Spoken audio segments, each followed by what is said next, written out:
আমাদের সোর্সগুলোতে প্রথম নিয়মটাই হল কোনো কিছুর দিকে লক্ষ্য করা বা আক্রমণ করার ক্ষেত্রে অ্যাটের ব্যবহার। বেশ সরল। হ্যাঁ, এটা সবচেয়ে স্পষ্ট উদাহরণ। এখানে আক্রমণটা শারীরিক এবং ক্রিয়াটা বেশ দৃশ্যমান। চলুন নিয়মটার অধীনে যে উদাহরণগুলো আছে সেগুলো এক এক করে বিশ্লেষণ করা যাক। আমাদের নির্দেশিকা অনুযায়ী প্রতিটি শব্দ আমরা আলাদাভাবে দেখব, কেমন? ঠিক আছে, তাহলে প্রথম শব্দটি হল এইম অ্যাট। উচ্চারণটা করছি এইম অ্যাট, এইম অ্যাট।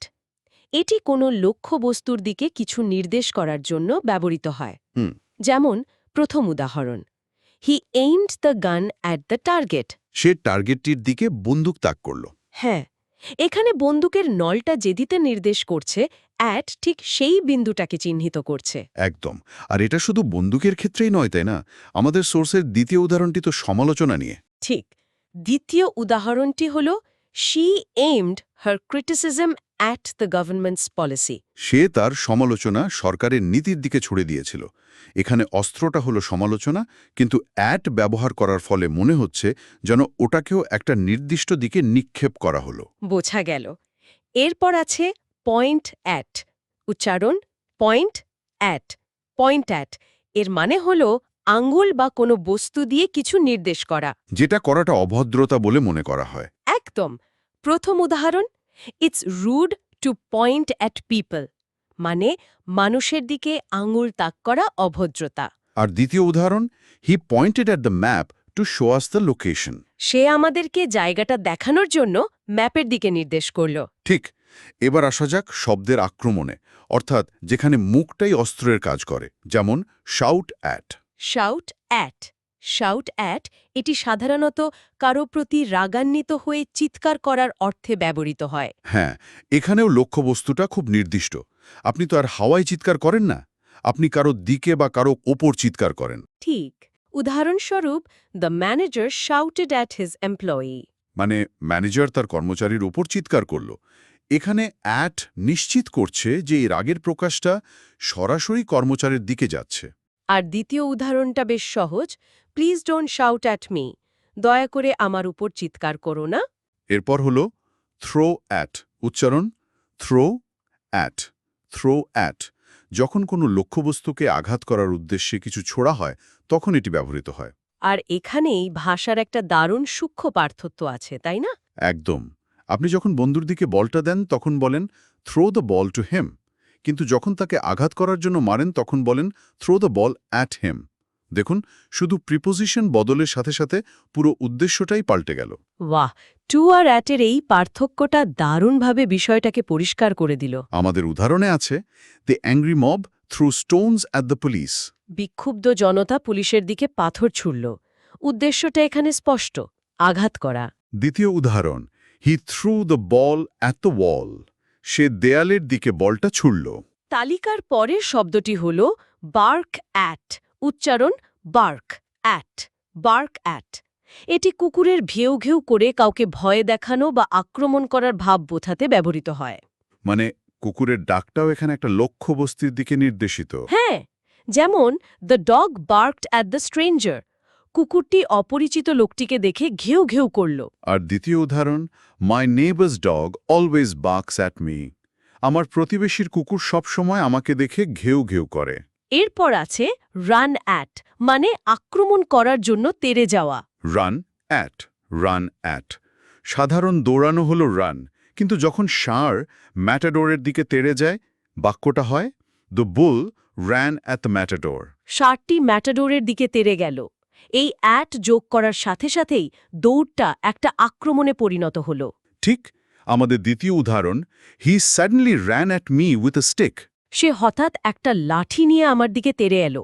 এরপর কাম অ্যাট। উচ্চারণ কাম অ্যাট, কাম অ্যাট। এটাও আক্রমণ করার উদ্দেশ্যে কারোর দিকে এগিয়ে আসার অর্থে ব্যবহৃত হয়।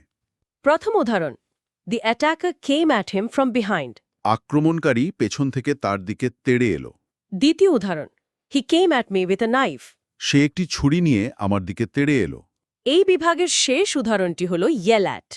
Yale at, Yale at. এটা শাউট অ্যাটের মতোই, তবে আরও তীব্র আবেগ বা ক্রোধ নিয়ে চিৎকার করা বোঝাতে ব্যবহৃত হয়। যেমন The coach yelled at the players for their mistakes. Coach খেলোয়াড়দের ভুলের জন্য তাদের উপর তীব্রভাবে চিৎকার করলেন। আর দ্বিতীয়টি হল there is no need to yell at children, মানে শিশুদের ওপর চিৎকার করার কোনো প্রয়োজন নেই। তাহলে আমরা দেখলাম শারীরিক আক্রমণ হোক বা বাচনিক, অ্যাট যেন একটা অদৃশ্য লাইন টেনে দেয় কর্তা আর কর্মের মধ্যে। ঠিক, আর এই লাইনটা শুধু রাগের ক্ষেত্রে নয়, বিদ্রূপ বা উপহাসের ক্ষেত্রেও একইভাবে কাজ করে। আর এখানেই আমাদের আলোচনা আরও সূক্ষ্ম এবং আকর্ষণীয় হয়ে উঠবে। হ্যাঁ, আমাদের সোর্সের দ্বিতীয় নিয়মটা তো এটাই। হ্যাঁ, দ্বিতীয় নিয়মটি হল বিদ্রূপ করা, উপহাস করা অর্থে অ্যাট হয়। এখানে তো আর পাথর ছোড়াছুড়ি হচ্ছে না, কিন্তু আঘাতটা শায়দ আরও গভীর। ঠিক বলেছেন। চলুন উদাহরণগুলো দেখি। প্রথম উদাহরণ, জিয়ার অ্যাট। উচ্চারণ, জিয়ার অ্যাট। জিয়ার অ্যাট এর অর্থ কাউকে অপমান করে বা অভদ্রভাবে উপহাস করা। যেমন, the crowd jeered at the losing team. দর্শকরা পরাজিত দলের দিকে তাকিয়ে বিদ্রূপ করছিল। দ্বিতীয় উদাহরণ, they jeered at his strange ideas. তারা তার অদ্ভুত ধারণাগুলো নিয়ে উপহাস করল। এরপর আছে লাফ at. Laugh at, laugh at. এখানেই কিন্তু লাফ উইথ আর লাফ অ্যাটের পার্থক্যটা চলে আসে। লাফ উইথ একটা সুন্দর বন্ধুত্বপূর্ণ অনুভূতি দেয়, যার মানে হলো একসাথে হাসা। কিন্তু যেই আপনি লাফ অ্যাট বলছেন, হাসিটা একটা অস্ত্রে পরিণত হচ্ছে। একদম, আমাদের প্রথম উদাহরণ, ডোন্ট লাফ অ্যাট মাই মিস্টেকস। আমার ভুল নিয়ে উপহাস করো না। দ্বিতীয় উদাহরণ, the bullies laughed at the new student. বুলিরা নতুন ছাত্রটিকে দেখে উপহাস করল। এরপর mock at. Mock at, mock at এর অর্থ কাউকে অনুকরণ করে বা ব্যঙ্গ করে উপহাস করা। যেমন, she mocked at his accent. সে তার কথা বলার ধরন নিয়ে ব্যঙ্গ করল। আর দ্বিতীয়টি, it is wrong to mock at the poor. দরিদ্রদের নিয়ে উপহাস করা অন্যায়। আমাদের তালিকায় আরও একটি শব্দগুচ্ছ আছে যা একটু অন্যরকম, স্নিয়ার at. Sneer at, sneer at এর মধ্যে শুধু উপহাসই নেই, তীব্র ঘৃণা বা অবজ্ঞাও মেশানো থাকে। আচ্ছা, মানে এটা মুখভঙ্গি বা কথার মাধ্যমে কাউকে তুচ্ছ-তাচ্ছিল্য করা। ঠিক, যেমন, he sneered at our attempts to help. সে আমাদের সাহায্যের প্রচেষ্টাকে অবজ্ঞার চোখে দেখল। দ্বিতীয় উদাহরণ, the critic sneered at the young artist's work. সমালোচক তরুণ শিল্পীর কাজকে ব্যঙ্গ করলেন। তাহলে এতক্ষণ আমরা যা দেখলাম, aim at, shout at, laugh at, sneer at, সব ক্ষেত্রেই অ্যাট একটা নেতিবাচক বা আক্রমণাত্মক শক্তিকে একটা নির্দিষ্ট লক্ষ্যের দিকে চালিত করছে। কিন্তু আমাদের সোর্সে এমন একটা উদাহরণ আছে যা আমাকে একটু দ্বিধায় ফেলেছে, smile at. Smile at, smile at. হাসি তো সাধারণত একটা ইতিবাচক জিনিস, তাই না? এখানেই ভাষার সৌন্দর্য। হ্যাঁ, স্মাইল অ্যাট নিরপেক্ষ বা ইতিবাচকও হতে পারে। যেমন, she smiled at the baby. কিন্তু অ্যাট যুক্ত হওয়ার কারণে এর একটা বিদ্রূপাত্মক অর্থ তৈরি হওয়ারও সুযোগ থাকে, যা প্রেক্ষাপটের ওপর নির্ভর করে। আচ্ছা, আমাদের সোর্সের উদাহরণটাই দেখুন। She smiled at my foolish suggestion. সে আমার বোকার মতো প্রস্তাবে ব্যঙ্গের হাসি হাসল। এখানে হাসিটা প্রশংসার নয়, উপহাসের। ঠিক। আর দ্বিতীয় উদাহরণ, he just smiled at my warning, singing I was joking. সে আমার সতর্ক বার্তাকে উপহাসের হাসি দিয়ে উড়িয়ে দিল, ভাবল আমি মজা করছি। এই বিভাগের শেষ উদাহরণ হল frown at. Frown at. Frown at এর অর্থ হল অসন্তুষ্টি বা রাগের সাথে কারো দিকে ভ্রু কুঁচকে তাকানো। যেমন, the teacher frowned at the student who was talking. শিক্ষক কথা বলা ছাত্রটির দিকে ভ্রু কুঁচকে তাকালেন। আর he frowned at the suggestion, showing his disapproval. সে তার অসম্মতি প্রকাশ করে প্রস্তাবটির দিকে ভ্রু কুঁচকে তাকালো। বাহ, এটা তো বেশ সূক্ষ্ম একটা ব্যাপার। কিন্তু এখানেই তো শেষ নয়। আমাদের সোর্স এরপর এমন একটা মোড় নিচ্ছে যা পুরো ধারণাটাকেই পাল্টে দেয়। ঠিক। আর এটাই সম্ভবত আজকের আলোচনার সবচেয়ে গুরুত্বপূর্ণ অংশ। কারণ এতক্ষণ আমরা অ্যাটকে প্রায় ভিলেন হিসেবেই দেখেছি। কিন্তু এখন আমরা দেখব শুধু একটা প্রিপোজিশন বদলে দিলেই স্মাইলের অর্থ কিভাবে আকাশ-পাতাল বদলে যেতে পারে। আচ্ছা, আমাদের সোর্স যে ব্যতিক্রমটির কথা বলছে সেটি হলো স্মাইল অন। স্মাইল অ্যাট থেকে স্মাইল অন, মাত্র দুটো অক্ষরের পার্থক্য। অ্যাটের জায়গায় অন, এতে কি এমন পরিবর্তন হয়? পরিবর্তনটা অসীম। স্মাইল অ্যাট হল মুখোমুখি, সরাসরি কোনো কিছুর দিকে। কিন্তু স্মাইল অনের গতিপথটা সবসময় ওপর থেকে নিচে। এটা আশীর্বাদের মতো। ওয়াও! যখন ভাগ্য বা ঈশ্বর কারো প্রতি সদয় হন তখন ইংরেজি ভাষায় বলা হয়, ফরচুন স্মাইলড অন হিম। হ্যাঁ, ভাগ্য তার প্রতি সদয় ছিল। এটাকে অসাধারণ। তার মানে অ্যাট যেখানে লক্ষ্যবস্তুকে বিদ্ধ করে, অন সেখানে লক্ষ্যবস্তুর উপর আশীর্বাদ বর্ষণ করে। আরেকটা উদাহরণ ছিল মনে হয়। হ্যাঁ, একটি শুভেচ্ছা বার্তা। May destiny smile on your new venture. তোমার নতুন উদ্যোগে ভাগ্য সহায় হোক। খেয়াল করে দেখুন, এখানে ভাগ্য বা নিয়তিকে একটা উচ্চতর শক্তি হিসেবে কল্পনা করা হচ্ছে, যা ওপর থেকে কৃপা বর্ষণ করছে। স্মাইল অ্যাটের মতো সরাসরি বা আক্রমণাত্মক নয়, বরং অনেক ব্যাপক এবং ইতিবাচক একটা ধারণা। আমাদের গাইডে প্রথম নিয়মটি বলছে, আঁকড়ে ধরা বা সামনে কিছু গ্রহণ করার মতো একটা মরিয়া চেষ্টা বোঝাতে অ্যাট বসে। এর অধীনে কয়েকটা বেশ ইন্টারেস্টিং শব্দগুচ্ছ আছে, যেমন catch at, grasp at, snatch at. সবগুলোর মধ্যেই একটা ছটফটানি বা আকুলতার ভাব আছে। ঠিক তাই। তো এই সবকটি ক্ষেত্রে অ্যাট কেন ব্যবহার হচ্ছে? দেখুন, কারণটা খুব মজার। এখানে অ্যাট ব্যবহার হচ্ছে কারণ কাজটা যে সফল হবে তার কোনো নিশ্চয়তা নেই। চেষ্টাটাই আসল। আপনি কোনো কিছুর দিকে হাত বাড়াচ্ছেন। ও আচ্ছা। হ্যাঁ, লক্ষ্যে পৌঁছাতেও পারেন, আবার নাও পারেন। এই যে অনিশ্চয়তা আর চেষ্টার দিকটা, এটাই অ্যাটের কাজ। যেমন ধরুন প্রথমটা, ক্যাচ অ্যাট। আমরা একটু ভেঙে ভেঙে উচ্চারণ করি, কেমন? হ্যাঁ, সেটাই ভালো হবে। ক্যাচ অ্যাট এর মানে হল বিপদে পড়ে বাঁচার জন্য মরিয়া হয়ে যা পাওয়া যায় তাই আঁকড়ে ধরার চেষ্টা। অনেকটা, মানে খড়কুটো আঁকড়ে ধরে বাঁচার চেষ্টার মতো। একেবারে। সবচেয়ে ক্লাসিক উদাহরণটাই তো আছে, a drowning man will catch at a straw. A drowning man will catch at a straw. মানে একজন ডুবন্ত মানুষ খড়কুটো পেলেও আঁকড়ে ধরে। এখানে সে যে খড়কুটোটা ধরে বাঁচতে পারবে তা কিন্তু নয়, কিন্তু তার চেষ্টাটা মরিয়া। এই মরিয়া ভাবটাই হল ক্যাচ অ্যাট। পরিষ্কার হলো। আচ্ছা, গাইডের পরের শব্দটা হলো গ্রাস্প অ্যাট। গ্রাস্প অ্যাট, এটাও তো ক্যাচ অ্যাটের খুব কাছাকাছি শোনাচ্ছে। এদের মধ্যে কি কোনো সূক্ষ্ম পার্থক্য আছে? খুব ভালো প্রশ্ন। পার্থক্য আছে, এবং সেটা বেশ সূক্ষ্ম। ক্যাচ অ্যাট সাধারণত শারীরিক বা বস্তুগত কিছু, মানে ফিজিক্যাল কিছু আঁকড়ে ধরার চেষ্টাকে বোঝায়। কিন্তু গ্রাস্প অ্যাট বেশিরভাগ ক্ষেত্রে মানসিক বা অ্যাবস্ট্র্যাক্ট কিছু আঁকড়ে ধরার চেষ্টাকে বোঝায়। যেমন ধরুন কোনো অজুহাত বা কোনো ক্ষীণ আশা, এইগুলো। তার মানে একটা হলো শারীরিক ছটপটানি আর অন্যটা মানসিক। একটা উদাহরণ দিলে মনে হয় ব্যাপারটা আরও পরিষ্কার হবে। অবশ্যই। যেমন ধরুন, he was grasping at any excuse to avoid the meeting. He was grasping at any excuse to avoid the meeting. এর মানে সে মিটিংটা এড়ানোর জন্য যে কোনো অজুহাত আঁকড়ে ধরার চেষ্টা করছিল। দেখুন, এখানে কিন্তু সে শারীরিকভাবে কিছু ধরছে না, মানসিকভাবে একটা অজুহাত খুঁজছে। এটাই হলো গ্রাসপ্যাটের বিশেষত্ব। দারুণ। এর পরের শব্দটি হল স্ন্যাচ অ্যাট। স্ন্যাচ অ্যাট, এটার মধ্যে একটা কেমন যেন আগ্রাসী ভাব আছে বলে মনে হচ্ছে। একদম। ক্যাচ অ্যাট বা গ্রাসপ্যাটের মধ্যে থাকে একটা মরিয়া ভাব, ডেসপারেশন, আর স্ন্যাচ অ্যাটের মধ্যে থাকে আকস্মিকতা আর জোর, মানে হঠাৎ করে কিছু ছিনিয়ে নেওয়ার চেষ্টা। ও আচ্ছা। যেমন, the thief snatched at her purse as he ran past. চোরটি পাশ দিয়ে ছুটে যাওয়ার সময় তার পার্সটি ছিনিয়ে নেওয়ার চেষ্টা করেছিল। এখানে চেষ্টাটা আচমকা এবং কিছুটা হিংস্র। তাহলে এই মরিয়া চেষ্টার তালিকা থেকে বেরিয়ে এসে গাইডে একটা বেশ ভিন্নধর্মী শব্দগুচ্ছ রাখা হয়েছে, জাম্প অ্যাট। জাম্প অ্যাট, এটা তো বেশ পজিটিভ শোনাচ্ছে। ঠিক তাই। আগেরগুলো ছিল মরিয়া চেষ্টার প্রকাশ, আর জাম্প অ্যাট হল আগ্রহের সাথে কোনো সুযোগ গ্রহণ করা। এখানে কোনো দ্বিধা নেই, বরং উৎসাহ আছে। কোনো ভালো প্রস্তাব বা সুযোগ পেলে সাথে সাথে লুফে নেওয়া।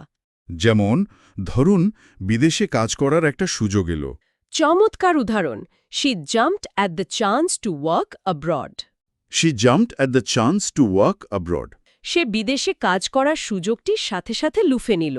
এখানে অ্যাট সুযোগটাকে একটা লক্ষ্য বা টার্গেট হিসেবে দেখাচ্ছে, আর জাম্প ক্রিয়াটা সেই লক্ষ্যের দিকে উৎসাহের সাথে ঝাঁপিয়ে পড়ছে। এখানেই কিন্তু গাইড একটা দারুণ মোড় নিয়েছে। জাম্প অ্যাটের পাশেই ব্যতিক্রম হিসাবে জাম্প টু এর কথা বলা হয়েছে। একটা প্রেপোজিশন বদলে গিয়ে যে কি হতে পারে, এটা তার সেরা উদাহরণ। আপনি একেবারে মূল জায়গায় পৌঁছে গেছেন। প্রেপোজিশন বদলালে শুধু অর্থ বদলায় না, অনেক সময় পুরো অনুভূতিটাই বদলে যায়। জাম্প অ্যাট আ চান্স হলো একটা ইতিবাচক কাজ। সুযোগ গ্রহণ করা। একদম। আর অন্যদিকে জাম্প টু আ কনক্লুশন, একটা নেতিবাচক কাজ। এর মানে হল যথেষ্ট তথ্য প্রমাণ ছাড়া হুট করে কোনো সিদ্ধান্তে পৌঁছে যাওয়া। আচ্ছা, যেমন don't jump to conclusions before you hear all the facts. সব তথ্য শোনার আগে হুট করে কোনো সিদ্ধান্তে পৌঁছে যেও না। দেখুন, অ্যাট থেকে টু হতেই পুরো অর্থটা পজিটিভ থেকে নেগেটিভ হয়ে গেল। সত্যি অসাধারণ। তাহলে আমরা দেখলাম অ্যাট কিভাবে ক্রিয়ার শক্তিকে একটা নির্দিষ্ট লক্ষ্যের দিকে নির্দেশ করে। আচ্ছা, এই একই নীতি কি দক্ষতার ক্ষেত্রেও প্রযোজ্য? আমাদের গাইডের দ্বিতীয় নিয়মটি বলছে তৎপর, চালাক বা চটপটে অর্থে অ্যাট বসে, যেমন কুইক অ্যাট বা ক্লেভার অ্যাট। হ্যাঁ, এখানেও অ্যাট ঠিক একই কাজ করছে। এটি দক্ষতার ক্ষেত্রটিকে নির্দিষ্ট করে দিচ্ছে। একজন মানুষ তো আর সবকিছুতেই পারদর্শী হয় না, না, তাই না? তা তো হয় না। সে কোনো একটা নির্দিষ্ট বিষয়ে দক্ষ হয়। অ্যাড সেই নির্দিষ্ট বিষয়টিকে চিহ্নিত করে, যেমন কুইক অ্যাড, কুইক অ্যাট। তার মানে কেউ যদি অঙ্কে খুব ভালো হয় তাহলে আমরা বলতে পারি he is quick at mathematics. একদম ঠিক। My brother is very quick at mathematics. আমার ভাই অঙ্কে খুব দ্রুত বা পটু। এখানে তার দক্ষতাটা যে অঙ্কের মধ্যেই সীমাবদ্ধ, সেটা অ্যাট পরিষ্কার করে দিচ্ছে। আর একটা উদাহরণ দেওয়া যায়। অবশ্যই, she is quick at learning new languages. সে নতুন ভাষা শিখতে খুব পটু। একই রকমভাবে তাহলে ক্লেভার অ্যাট ব্যবহার হয়, ক্লেভার অ্যাট। হ্যাঁ, একই যুক্তি। কোনো নির্দিষ্ট বিষয়ে বুদ্ধি বা চাতুর্য বোঝাতে ক্লেভার অ্যাট ব্যবহার হয়। যেমন the Fox is clever at escaping hunters. শেয়াল শিকারীদের হাত থেকে পালাতে খুব চালাক। তার এই চালাকিটা শুধু পালানোর ক্ষেত্রেই প্রযোজ্য। ঠিক। অথবা he is clever at solving complex problems. সে জটিল সমস্যা সমাধানে খুব পারদর্শী। এখানেও গাইডে একটা বিকল্পের কথা বলা হয়েছে, যেটা খুব গুরুত্বপূর্ণ মনে হচ্ছে। কুইক অ্যাটের পাশাপাশি কুইক অফের ব্যবহারের কথা। এই দুটো কি এক? না, এবং এই পার্থক্যটা বোঝা খুব জরুরি। কুইক অ্যাট ব্যবহার হয় অর্জিত দক্ষতার ক্ষেত্রে, মানে যা অনুশীলন করে পাওয়া যায়, যেমন অঙ্কে ভালো হওয়া বা নতুন ভাষা শেখা। আচ্ছা, কিন্তু কুইক অফ ব্যবহার হয় জন্মগত বা স্বভাবগত কোনো বৈশিষ্ট্যের ক্ষেত্রে, যেমন কুইক অফ হিয়ারিংয়ের মানে যার শ্রবণ শক্তি স্বাভাবিকভাবেই খুব প্রখর। বা ধরুন কুইক অফ টেম্পার, এর মানে যে খুব সহজে রেগে যায়। এটা তার স্বভাব, কোনো অর্জিত দক্ষতা নয়। বাহ, আমি এটা কোনোদিন এভাবে ভাবিনি। তার মানে অ্যাড ব্যবহার হচ্ছে কোনো কিছুর ওপর কাজ করার ক্ষেত্রে, মানে অর্জিত দক্ষতার জন্য।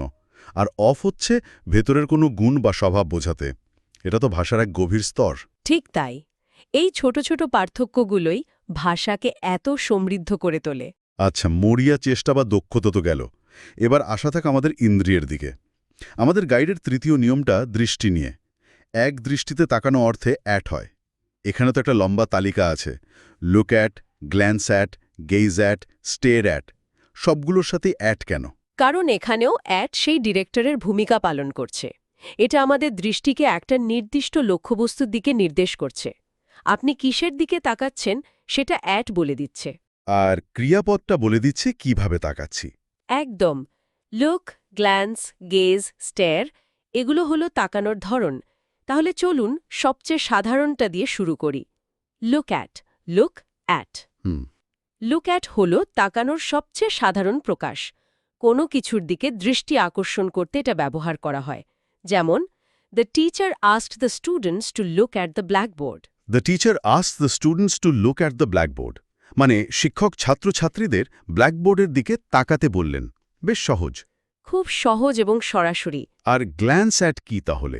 আরও কম সময়ের জন্য গ্ল্যান্স অ্যাট। হ্যাঁ, গ্ল্যান্স অ্যাট মানে হল এক ঝলক দেখা, খুব অল্প সময়ের জন্য তাকানো। যেমন he glanced at his watch to check the time. সে সময় দেখার জন্য তার ঘড়ির দিকে এক ঝলক তাকালো। চট করে দেখে নেওয়া। ঠিক, এখানে দীর্ঘক্ষণ দেখার কোনো ব্যাপার নেই। বেশ, কিন্তু পরের দুটো গেজ অ্যাট এবং স্টেয়ার অ্যাট দুটোই তো দীর্ঘক্ষণ তাকিয়ে থাকা বোঝায়। এদের মধ্যে আবেগগত পার্থক্যটা কি? প্রথমে গেজ অ্যাট নিয়ে কথা বলি। Gauge at. গেজ অ্যাট মানে হল মুগ্ধ হয়ে, ভালোবেসে বা গভীর কোনো ভাবনায় ডুবে গিয়ে দীর্ঘক্ষণ তাকিয়ে থাকা। এর মধ্যে একটা মানে ইতিবাচক বা শান্ত আবেগ জড়িয়ে থাকে। আচ্ছা, যেমন they sat for hours gazing at the stars, তারা ঘন্টার পর ঘন্টা বসে তারকাদের দিকে মুগ্ধ হয়ে তাকিয়েছিল। এই তাকিয়ে থাকার মধ্যে একটা বিস্ময় আর মুগ্ধতা আছে। তাহলে স্টেয়ার অ্যাটের আবেগটা নিশ্চয়ই অন্যরকম। Stair at. ঠিক তাই, স্টেয়ার অ্যাটের মানেও এক দৃষ্টে তাকিয়ে থাকা, কিন্তু এর মধ্যে মুগ্ধতা নেই, বরং বিস্ময়, রাগ, অবিশ্বাস বা অনেক সময় অভদ্রতা জড়িয়ে থাকে। এটা একটা তীব্র চাহনি। যেমন? যেমন it is rude to stare at people, মানুষের দিকে একদৃষ্টে তাকিয়ে থাকাটা অভদ্রতা।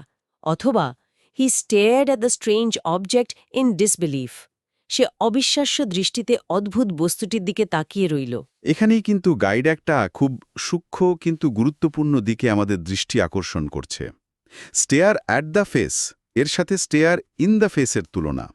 একটা অ্যাট আর একটা ইন, এই পরিবর্তনে কি এমন তফাৎ হয়? ফেস বললে বোঝায় আপনি কেবল তার মুখমণ্ডলের দিকে তাকাচ্ছেন, এটা একটা দিক নির্দেশনা মাত্র। কিন্তু যখনই আপনি look someone in the face বা stare someone in the face বলেন, তখন এর অর্থ অনেক গভীর হয়ে যায়। এর মানে হলো সরাসরি কারো চোখের দিকে তাকিয়ে কথা বলা, যা সততা, সাহস বা কোনো চ্যালেঞ্জের প্রতীক। তার মানে এটা শুধু তাকানো নয়, এটা এক ধরনের মানসিক সংযোগ বা মজাহা। এক্কেবারে। যেমন একটি উদাহরণ দিলে পরিষ্কার হবে, he could not look me in the face after telling a lie. He could not look me in the face after telling a lie. মিথ্যে বলার পর সে আমার চোখের দিকে তাকাতে পারছিল না। এখানে তার অক্ষমতাটা শুধু মুখ দেখা নয়, বরং আমার চোখের গভীরে তাকিয়ে সত্যিটাকে মোকাবেলা করার।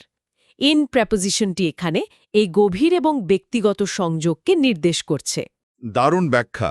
তাহলে এবার আমাদের শেষ নিয়মে আসা যাক। এই নিয়মটা আমার কাছে সবচেয়ে আকর্ষণীয় মনে হয়েছে। নিয়মটি হল না দেখার ভান করা অর্থে অ্যাট বসে। এখানেও অ্যাট কোনো কিছুকে নির্দেশ করছে, কিন্তু এবার সেটাকে ইচ্ছাকৃতভাবে এড়িয়ে যাওয়ার জন্য। ঠিক, এখানে অ্যাট সেই বিষয় বা অন্যায়কে চিহ্নিত করছে যার দিকে বক্তা দেখেও দেখছেন না।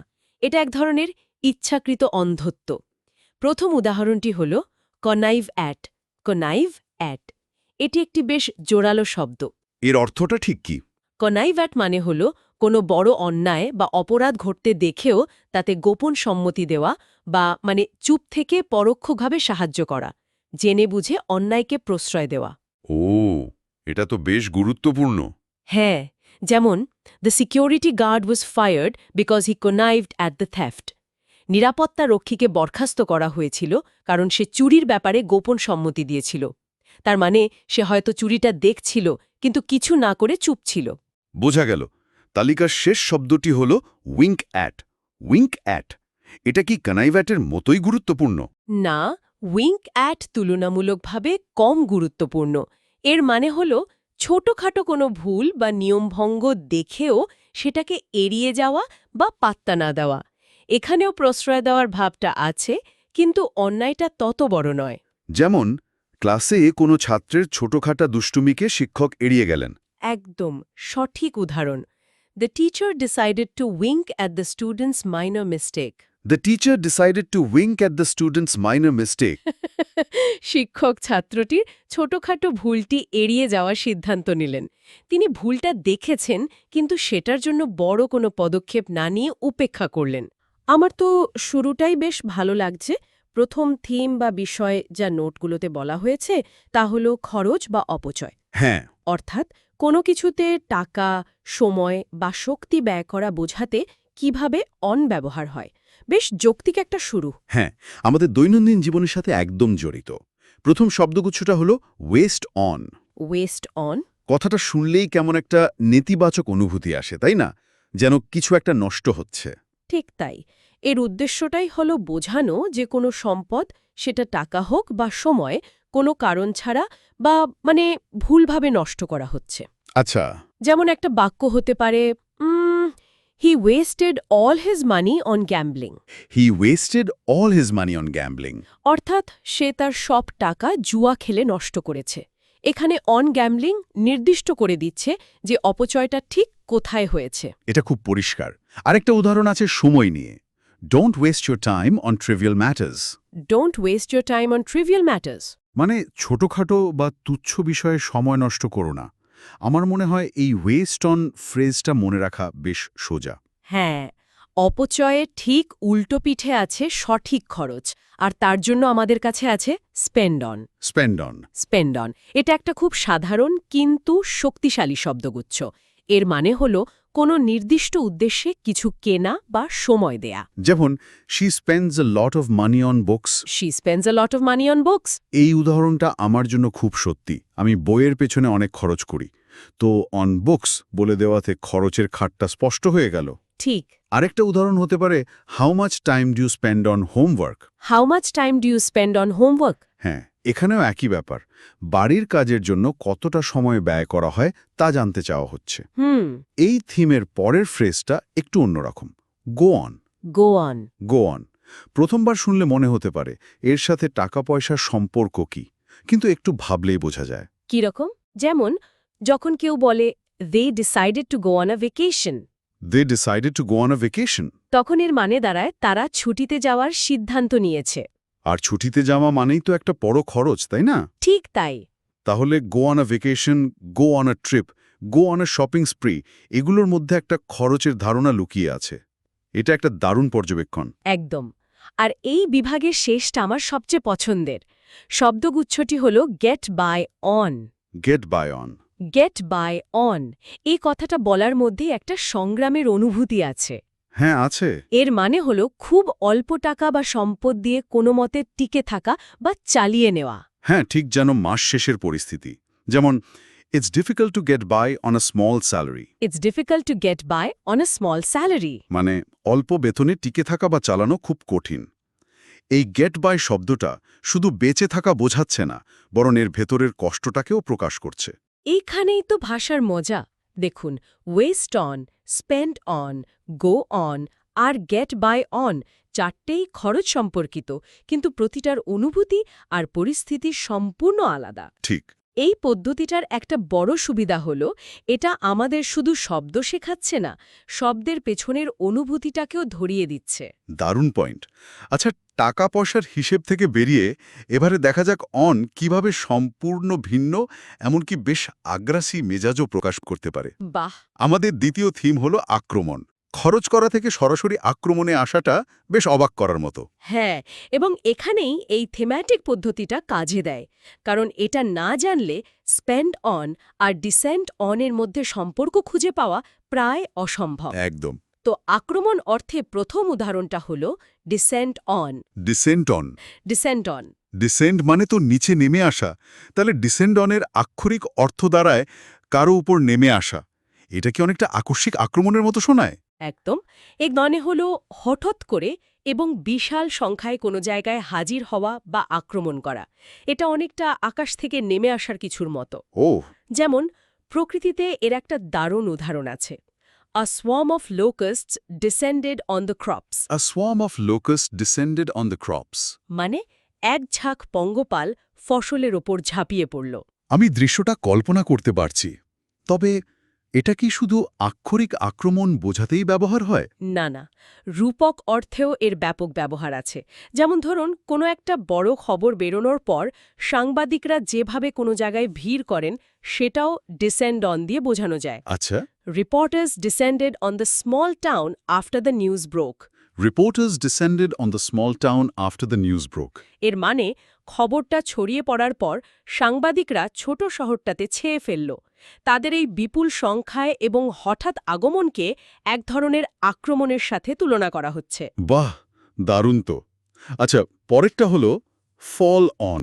ফল অন। ফল অন, এটাও তো অনেকটা ডিসেন্ড অনের মতোই শোনাচ্ছে। হ্যাঁ, তবে ফল অনের মধ্যে আকস্মিকতা এবং হিংস্রতার ভাবটা একটু বেশি। এটা সাধারণত সরাসরি শারীরিক আক্রমণের ক্ষেত্রে ব্যবহৃত হয়। ও, আচ্ছা। যেমন the soldiers fell on the enemy at dawn. The soldiers fell on the enemy at dawn, মানে সৈন্যরা ভোরের আলো ফোটার সাথে সাথে শত্রুদের ওপর ঝাঁপিয়ে পড়ল। এখানে আক্রমণের তীব্রতাটা মূল বিষয়। বোঝা গেল। এই বিভাগের শেষ ফ্রেজটা বেশ মজার, সেট অন বা সেট আপন। হ্যাঁ, এখানে দুটো বিকল্প দেওয়া আছে। এর মানে কি? এর উদ্দেশ্যটা খুব নির্দিষ্ট। কাউকে বা কোনো কিছুকে আক্রমণ করার জন্য লেলিয়ে দেওয়া, বিশেষ করে কোনো প্রাণী যেমন কুকুর ব্যবহার করে আক্রমণ করানোর ক্ষেত্রে এটা ব্যবহার হয়। আচ্ছা, যেমন the farmer threatened to set his dogs on the trespassers. The farmer threatened to set his dogs on the trespassers, অর্থাৎ কৃষকটি হুমকি দিল যে অনুপ্রবেশকারীদের উপর সে তার কুকুরগুলোকে লেলিয়ে দেবে। ঠিক। এখানে সেট অন শব্দটা ইচ্ছাকৃত প্ররোচনার উপর জোর দিচ্ছে, তাই না?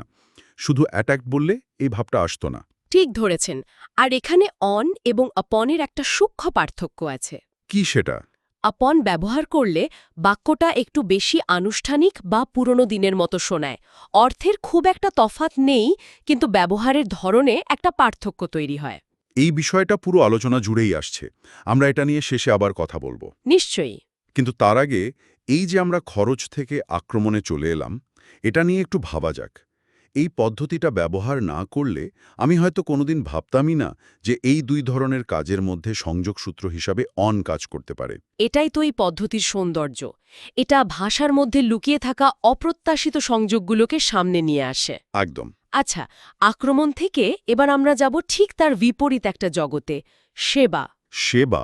হ্যাঁ, আমাদের তৃতীয় নিয়ম হল সেবা করা অর্থে অন হয়। আক্রমণ থেকে সরাসরি সেবা। ভাষার কি দারুণ পরিবর্তন, তাই না? প্রথম উদাহরণ হল অ্যাটেন্ড অন বা অ্যাটেন্ড আপন। অ্যাটেন্ড অন, অ্যাটেন্ড আপন। এর মানে হলো কারো সেবা বা পরিচর্যা করা, বিশেষ করে কোনো গুরুত্বপূর্ণ বা অসুস্থ ব্যক্তির। আচ্ছা। যেমন several nurses attended on the patient day and night. Several nurses attended on the patient day and night. অর্থাৎ বেশ কয়েকজন নার্স দিন-রাত রোগীর সেবা করেছেন। এখানেও অপন ব্যবহার করা যেত, তাই না? তাহলে কি অর্থটা আরও বেশি আনুষ্ঠানিক শোনাতো? একদম। ধরুন কোনো রাজা বা রানীর সেবার কথা বলা হচ্ছে, সেক্ষেত্রে অ্যাটেন্ড আপন দ্য কিং বলাটা অনেক বেশি স্বাভাবিক শোনায়। আনুষ্ঠানিকতা বা গুরুত্ব বোঝাতে আপন ব্যবহার করা হয়। খুব ইন্টারেস্টিং। পরের উদাহরণটাও একই রকম। ওয়েট অন বা ওয়েট আপন। ওয়েট অন, ওয়েট আপন। ওয়েট শব্দটা শুনলে তো অপেক্ষা করার কথা মাথায় আসে, কিন্তু ওয়েট অন মানে কি? সেবা করা। হ্যাঁ। এর মানে হলো খাবার পরিবেশন করা, যেমন রেস্তোরাঁতে, অথবা কোনো দোকানে গ্রাহকের দেখাশোনা করা। ও, যেমন a friendly server waited on our table. এর মানে হলো একজন হাসি খুশি পরিবেশক আমাদের টেবিলে খাবার পরিবেশন করেছিলেন। আমি আগে ওয়েট অন আর সার্ভ শব্দ দুটোকে প্রায় একই ভাবতাম, কিন্তু হি ওয়েটস আপন দ্য কুইন এই উদাহরণটা শোনার পর হি ওয়েটস আপন দ্য কুইন। হ্যাঁ, এই উদাহরণটা শোনার পর এর আনুষ্ঠানিকতার দিকটা আমার কাছে পরিষ্কার হলো। এখানে ওয়েটস আপন শব্দটা শুধু কাজটাকেই বোঝাচ্ছে না, বরং এর সাথে জড়িত সম্মান এবং প্রোটোকলকেও তুলে ধরছে। নিখুঁত পর্যবেক্ষণ। সাধারণ রেস্টুরেন্ট ক্ষেত্রে ওয়েট অন আর রানীর সেবার ক্ষেত্রে ওয়েট অপন। এই পার্থক্যটাই ভাষার গভীরতা বাড়িয়ে দেয়। তাহলে আমরা খরচ, আক্রমণ আর সেবা তিনটা ভিন্ন জগৎ ঘুরে এলাম অনের হাত ধরে। এবার আমাদের শেষ বিভাগে যাওয়ার পালা। আচ্ছা। নিয়মটি হল খেয়ে বাঁচা বা টিকে থাকা অর্থে অন হয়। এটা একেবারে মৌলিক একটা বিষয়। জীবন ধারণের মূল ভিত্তি। আর এই অর্থে সবচেয়ে পরিচিত ফ্রেজ হল live on. Live on. Live on এর দুটো প্রধান ব্যবহার আছে। এক, কোনো নির্দিষ্ট ধরনের খাবার খেয়ে বেঁচে থাকা। দুই, কোনো নির্দিষ্ট পরিমাণ আয়ের ওপর নির্ভর করে চলা। দুটোই খুব প্রয়োজনীয়। খাবারের উদাহরণটা বেশ সহজ। Pandas live on bamboo shoots. Pandas live on bamboo shoots. মানে পান্ডারা বাঁশের কচি ডগা খেয়ে বেঁচে থাকে। এটা তাদের প্রধান খাদ্য। আর আয়ের উদাহরণটাও আমাদের খুব পরিচিত। She has to live on a tight budget. She has to live on a tight budget. অর্থাৎ তাকে খুব কম টাকার মধ্যে চলতে বা টিকে থাকতে হয়। দুটো ক্ষেত্রেই লিভ অন দিয়ে কোনো কিছুর ওপর নির্ভর করে বেঁচে থাকা বোঝাচ্ছে। এরপর আছে feed on. Feed on. Feed on, এটা তো লাইভ অনের মতোই শোনায়। কোনো পার্থক্য আছে কি? একটা সূক্ষ্ম পার্থক্য আছে। ফিড অন সাধারণত প্রাণী বা পোকামাকড়ের খাদ্যাভ্যাস বোঝাতে বেশি ব্যবহৃত হয়। ও আচ্ছা। যেমন caterpillars feed on leaves. Caterpillars feed on leaves. মানে সুইয় পোকা পাতা খেয়ে বেঁচে থাকে। এখানে ফিড শব্দটা তাদের পুষ্টি গ্রহণের প্রক্রিয়াকে বোঝাচ্ছে। আচ্ছা, এখানেই তো সেই গুরুত্বপূর্ণ বিষয়টা আসছে, তাই না? ফিড অন আর ফিড উইথের পার্থক্য। এটা প্রায়ই গুলিয়ে যায়। হ্যাঁ, এবং এটা খুব জরুরি একটা বিষয়। ফিড অন মানে হলো নিজে কোনো কিছু খাওয়া, যেমন শুয়োপোকা পাতা খায়। হুম। আর ফিড উইথ মানে হলো অন্য কাউকে খাওয়ানো, যেমন I feed my cat with fish. I feed my cat with fish. এর মানে আমি আমার বিড়ালকে মাছ খাওয়াই। যদি বলতাম মাই ক্যাট ফিডস অন ফিশ, তাহলে তার মানে হতো আমার বিড়াল মাছ খেয়ে বেঁচে থাকে। এই ছোট পার্থক্যটা না জানলে অর্থের মারাত্মক ভুল হতে পারে। এটা পরিষ্কার করে দেওয়ার জন্য ধন্যবাদ। একদম। আচ্ছা, আমাদের তালিকার শেষ দুটো শব্দগুচ্ছ হল সাবসিস্ট অন এবং সারভাইভ অন। দুটোই তো টিকে থাকা বোঝাচ্ছে। হ্যাঁ, তবে দুটোর মধ্যে অনুভূতির একটা স্তর আছে। সাবসিস্ট অনের মধ্যে একটা ন্যূনতম প্রয়োজনের ধারণা আছে। ন্যূনতম প্রয়োজন। হ্যাঁ, অর্থাৎ কেবল বেঁচে থাকার জন্য যা দরকার ঠিক ততটুকু দিয়েই কোনো মতে টিকে থাকা। যেমন during the drought the villagers had to subsist on roots and berries. During the drought the villagers had to subsist on roots and berries. খরার সময় গ্রামবাসীদের শেকড় আর ফলমূল খেয়ে কোনো মতে টিকে থাকতে হয়েছিল। এখানে টিকে থাকার সংগ্রামটা খুব প্রকট। আর সারভাইভ অন? সারভাইভ অন প্রায় একই অর্থ বহন করে, তবে এটা যে কোনো কঠিন পরিস্থিতি থেকে রক্ষা পাওয়ার ওপর বেশি জোর দেয়। আচ্ছা। যেমন the lost hikers survived on rain water and wild plants. The lost hikers survived on rainwater and wild plants. হারিয়ে যাওয়া পর্বতারোহীরা বৃষ্টির জল আর বুনো গাছপালা খেয়ে বেঁচেছিল। হ্যাঁ, এখানে মূল ফোকাসটা হলো প্রতিকূলতাকে হারিয়ে বেঁচে ফেরা। দুটোই কঠিন পরিস্থিতি বোঝায়, কিন্তু সাবসিস্টের মধ্যে অভাবের ধারণাটা একটু বেশি। আসুন আমরা একদম প্রথমটা দিয়ে শুরু করি। আচ্ছা। প্রথমটা হলো অ্যাক্ট অন বা অ্যাক্ট আপন। Act upon. এর মানে হলো কোনো পরামর্শ, তথ্য বা আদেশের উপর ভিত্তি করে কাজ করা। আচ্ছা। যেমন একটা উদাহরণ দিই। The police acted on a tip from an informant. The police acted on a tip from an informant. হ্যাঁ, এর বাংলা করলে দাঁড়ায় পুলিশ একজন তথ্যদাতার খবরের উপর ভিত্তি করে কাজ করেছে। বুঝেছি। আর একটা উদাহরণ হতে পারে, you should act upon your doctor's advice, মানে তোমার ডাক্তারের পরামর্শ অনুযায়ী কাজ করা উচিত। আচ্ছা, এরপর আছে কাউন্ট অন বা কাউন্ট আপন। হ্যাঁ, কাউন্ট অন, কাউন্ট অপন। এর মানে হলো কারোর উপর আস্থা রাখা বা নির্ভর করা। এটা তো খুব কমনলি ব্যবহার হয়। একদম। যেমন you can always count on me for help. You can always count on me for help, মানে তুমি সাহায্যের জন্য সবসময় আমার উপর নির্ভর করতে পারো। ঠিক। অথবা we are counting on your support to win the match. ম্যাচটি জেতার জন্য আমরা আপনার সমর্থনের ওপর ভরসা করছি। এক্স্যাক্টলি। পরের শব্দটি হল রিলাই অন। Rely on? হ্যাঁ, এর মানেও কিন্তু নির্ভর করা, তবে এর সাথে বিশ্বাস বা আস্থার একটা ব্যাপার জড়িয়ে থাকে। ও আচ্ছা। যেমন a healthy economy realise on consumer spending, মানে একটি সুস্থ অর্থনীতি ভোক্তাদের ব্যয়ের ওপর নির্ভর করে। ঠিক। অথবা he is someone you can truly rely on, সে এমন একজন যার উপর সত্যি নির্ভর করা যায়। এখানে একটা আস্থার সম্পর্ক বোঝা যাচ্ছে। এই একই অর্থে আরও কিছু শব্দ আছে, তাই না? যেমন রেস্ট অন। হ্যাঁ, রেস্ট অন এর মানে হলো কোনো কিছুর উপর ভিত্তি করে থাকা বা প্রতিষ্ঠিত হওয়া। আচ্ছা, একটা উদাহরণ দিলে ভালো হয়। নিশ্চয়ই। যেমন the success of the project রেস্টস on team work, মানে প্রকল্পটির সাফল্য দলবদ্ধ কাজের ওপর নির্ভর করে। একদম। অথবা his entire argument rests on a false assumption, তার পুরো যুক্তিটি একটি মিথ্যা ধারণার উপর ভিত্তি করে দাঁড়িয়ে আছে। আচ্ছা, এর পরেরটা হলো হ্যাং অন। হ্যাঁ, হ্যাং অন এর মানে হলো কোনো কিছুর ফলাফলের উপর নির্ভর করা। যেমন the future of the company Hanks on the success of this new product. কোম্পানির ভবিষ্যৎ এই নতুন পণ্যটির সাফল্যের উপর নির্ভর করছে। ঠিক। এর পরের শব্দটা হলো রিলায়েন্ট অন। রিলায়েন্ট অন, এটা তো অ্যাডজেক্টিভ, তাই না? একদম। এটা ডিপেন্ডেন্ট অনের মতোই। এর মানে হলো নির্ভরশীল। যেমন the company is heavily reliant on government contracts. কোম্পানিটি সরকারি চুক্তির ওপর খুব বেশি নির্ভরশীল। ঠিক। আরেকটা হলো many elderly people are reliant on their children for support. অনেক বয়স্ক মানুষ সমর্থনের জন্য তাদের সন্তানদের উপর নির্ভরশীল। আচ্ছা, এরপর তো খুব পরিচিত দুটো শব্দ আছে, ডিপেন্ড অন আর ডিপেন্ডেন্ট অন। হ্যাঁ, ডিপেন্ড অন মানে নির্ভর করা, আর ডিপেন্ডেন্ট অন মানে নির্ভরশীল, মানে একটা ভার্ব আর একটা অ্যাডজেক্টিভ। ঠিক। ডিপেন্ড অনের উদাহরণ, our travel plans depend on the weather. আমাদের ভ্রমণের পরিকল্পনা আবহাওয়ার উপর নির্ভর করছে। আর ডিপেন্ডেন্ট অন?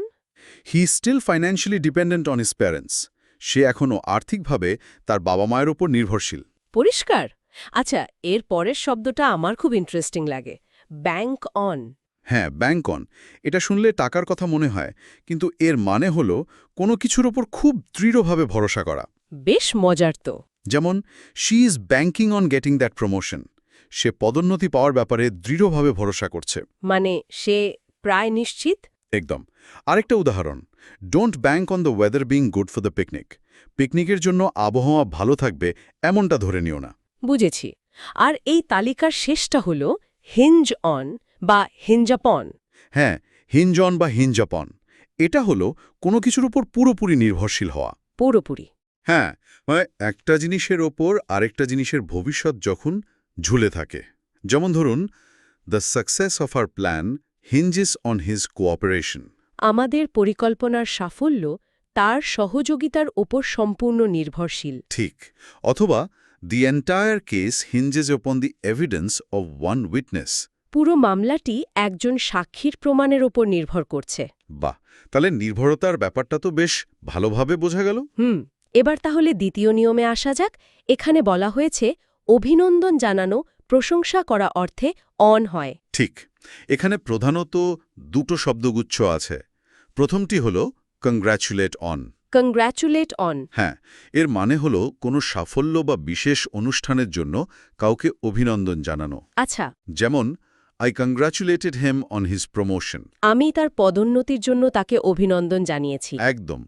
আরেকটি উদাহরণ, she congratulated the team on their victory. তিনি দলটিকে তাদের জয়ের জন্য অভিনন্দন জানিয়েছেন। বেশ সহজ। হ্যাঁ। এবং দ্বিতীয়টি হল কমপ্লিমেন্ট অন। কংগ্র্যাচুলেট আর কমপ্লিমেন্টের মধ্যে পার্থক্যটা কি? ভালো প্রশ্ন। কমপ্লিমেন্ট অন ব্যবহার হয় কারো কোনো গুণ, কাজ বা জিনিসের প্রশংসা করার জন্য।